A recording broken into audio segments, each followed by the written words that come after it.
I was the child the law says it protects, and the child the system didn't listen to.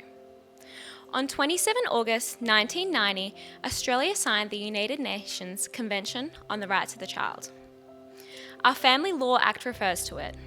Our courts appoint independent children's lawyers, often referred to as ICLs, to give it effect.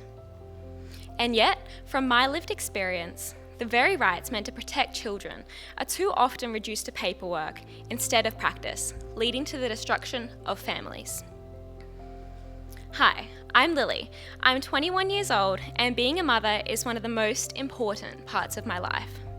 But so is my commitment to creating change in the systems meant to protect children. When I was just 1 year old, my parents separated, and the court decided how my childhood would look. As a very young child, this was incredibly confusing. I didn't understand why I couldn't see both my mum and my dad together. It didn't get any easier as I grew up. I often wondered why my mum and dad couldn't both be at my birthday party, and why I had to celebrate Christmas on 2 different days, or why my parents couldn't sit next to each other at my school music concert. I know many of you can relate to this experience, and this is exactly why we need to change the system to make it truly child-focused, where children's voices are heard, our feelings are understood, and our well-being is genuinely prioritised. My story is not uncommon. It is the painful reality for many young people. Now, as a mother, I see even more clearly how important the small decisions can shape a child's sense of security, which is why the systems must put children's needs first. Australia is a signatory to the United Nations Convention on the Rights of the Child, as reflected in the Family Law Act 1975 and the guidelines for ICLs. On paper, Article 3 says that the child's best interest must be a primary consideration. Article 9 says separation from parents should only occur when necessary for the child's best interests. Article 12 guarantees that children capable of forming views have the right to express them freely, with those views given due weight. ICL guidelines explain that they must act independently to ensure the court has all the information and evidence to make decisions in a child's best interest, including, where possible, the child's own views. But from my experience, having an ICL does not always mean a child's voice is truly heard. Being represented is not the same as being listened to. Too often, our views are filtered, softened, or dismissed, while adults claim they are acting in our best interests. My experience is not just my own, it has affected my family, including my younger brothers. In 2013, my dad remarried, and in 2015, that relationship ended. During those 2 years, my little brothers were born. Since 2015, I've only seen them a handful of times. Some visits happened when I was 7, attending supervised time at a contact centre, despite there being no safety concerns. Earlier this year in January, a family court order prevented me from seeing my little brothers entirely. This decision relied on an affidavit that I had written about my experiences, including evidence of abuse and neglect while my little brothers were in the care of their mother. I had never signed this affidavit, and it was not uploaded to the portal. It was only sent in an email to my dad's lawyer prior to trial. At the same time, a professional family report properly uploaded to the court portal was ignored because the ICL disagreed with its outcome. My little brother's own views saying that they wanted to live with their dad were completely ignored.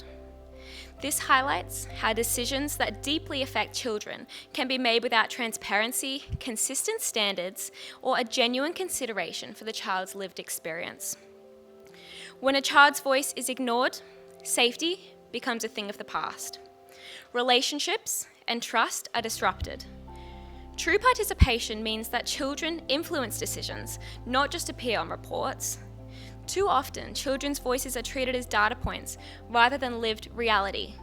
Empathy is non-existent.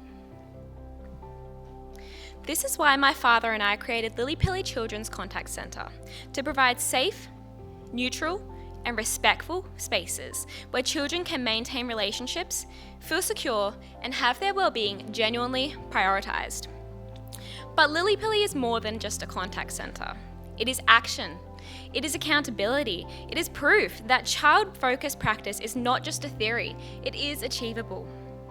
Every week, families walk through our doors navigating complex court orders, high conflict, and supervised arrangements.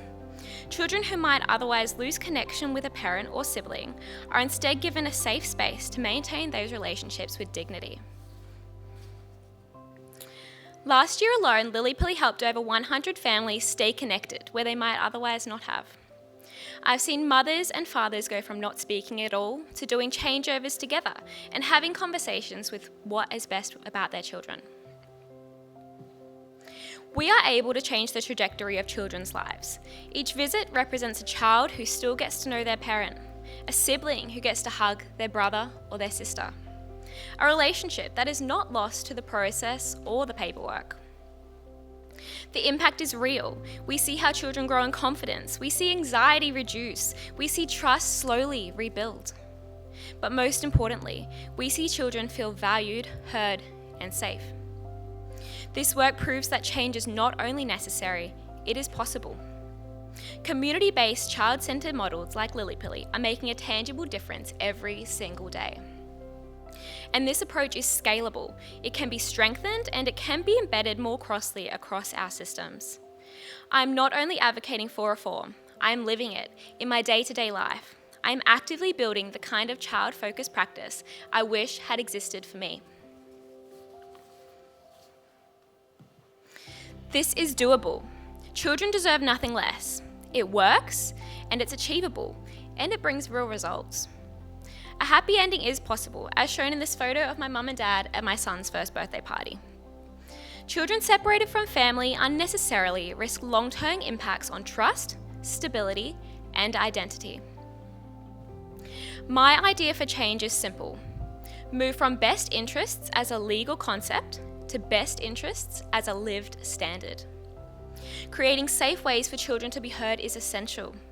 This could include child-inclusive conferencing, where trained specialists speak with children and communicate their views safely to the court. Independent children's lawyers should clearly show how a child's views were sought and considered. For example, this could be through a child's voice statement in their report. Accountability is crucial. When decisions go against a child's expressed wishes, the court should explain why and outline how their well-being is still being prioritised. Finally, we must support community-based models like Lilly that prioritise connection, dignity, and child-led well-being. Through formal referral pathways and stable funding, so children can maintain meaningful relationships even during complex proceedings. Children are not future citizens waiting to be formed. We are rights holders right now. If Australia truly wants to give effect to the United Nations Convention on the Rights of the Child, children must stop being protected from participation and start being protected through it. Thank you.